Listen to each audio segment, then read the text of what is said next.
విజయవంతంగా ఐఎస్ఎస్ లోకి dragon space craft 14 రోజుల పాటు కీలక పరిశోధనలు చేయనున్న శుక్లా టీం. డబుల్ ఇంజిన్ సర్కార్తో అభివృద్ధికి పరుగులు. పర్యాటక రంగంలో యువతకు ఉపాధి కల్పిస్తామన్న పవన్.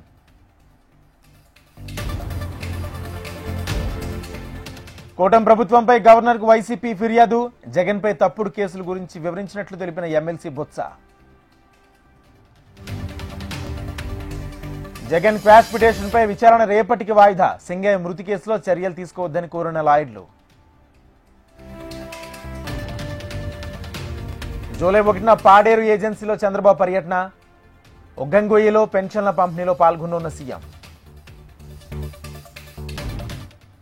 డ్రగ్స్ రహిత రాష్ట్రంగా తెలంగాణను తీర్చిదిద్దాలి. గంజాయికి బానిసైతే దేశం మనుగడ సాధించలేదన్న సీఎం రేవంత్.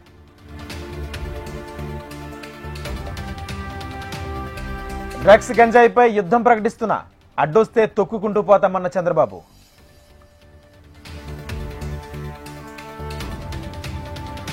తిరుపతి జిల్లాలో ఫేక్ నోట్ల గ్యాంగ్ అరెస్ట్. నకిలీ కరెన్సీ చూపించి మార్పిడి చేసే యత్నం.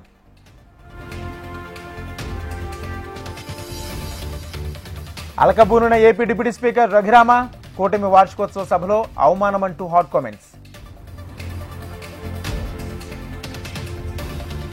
తిరుమల శ్రీవారిని దర్శించుకున్న ప్రముఖులు. శ్రీవారి సేవలో బండ్ల గణేష్, ఎమ్మెల్యే సుజనా చౌదరి.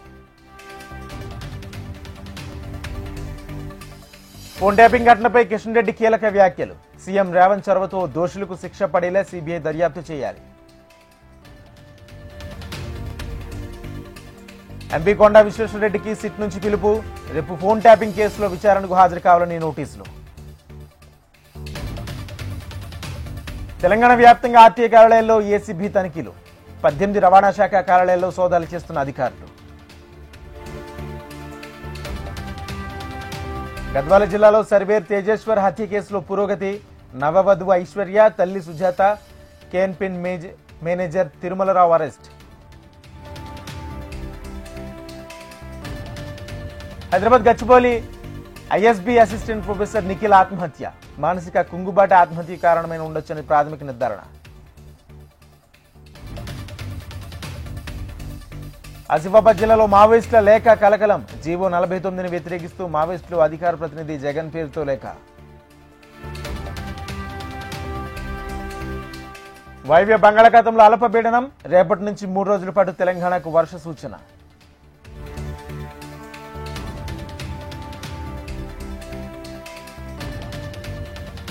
ఛత్తీస్గఢ్ అబూజ్మఠ్ అడవిలో పేలిన తూట. ఎన్కౌంటర్లో 2 మహిళా మావోయిస్టులు మృతి. బ్లాక్ బాక్స్ విశ్లేషణలపై విమానయాన మంత్రిత్వ శాఖ ప్రకటన. డేటాను విజయవంతంగా డౌన్లోడ్ చేసిన ఏఏఐబీ ల్యాబ్. టూ వీలర్లపై టోల్ ఛార్జీల ప్రచారాలను ఖండించిన గడ్కరీ. తప్పుడు సమాచారాలను వ్యాప్తి చేయొద్దని సూచన. భారత్లో ఏ విదేశీ భాషపైన వ్యతిరేకత లేదన్న అమిత్ షా. మన భాషను కీర్తించాలని, మన భాషలోనే ఆలోచించాలని వెల్లడి. రాజ్యాంగం అత్యున్నతమైంది, పార్లమెంటు కాదు. సుప్రీంకోర్టు చీఫ్ జస్టిస్ గవై కీలక వ్యాఖ్యలు. ఇరాన్ ఇజ్రాయెల్ యుద్ధంపై ట్రంప్ సంచలన వ్యాఖ్యలు. ఇరు దేశాల మధ్య మళ్లీ యుద్ధం రావచ్చంటూ హెచ్చరిక. ఇజ్రాయెల్పై తమ దేశం విజయం సాధించింది. కాల్పుల విరమణ ఒప్పందం తర్వాత ఖమేనీ స్పందన. భారీ లాభాలు ముగిసిన స్టాక్ మార్కెట్లు. సెన్సెక్స్ 1000, నిఫ్టీ 304 పాయింట్ల లాభం.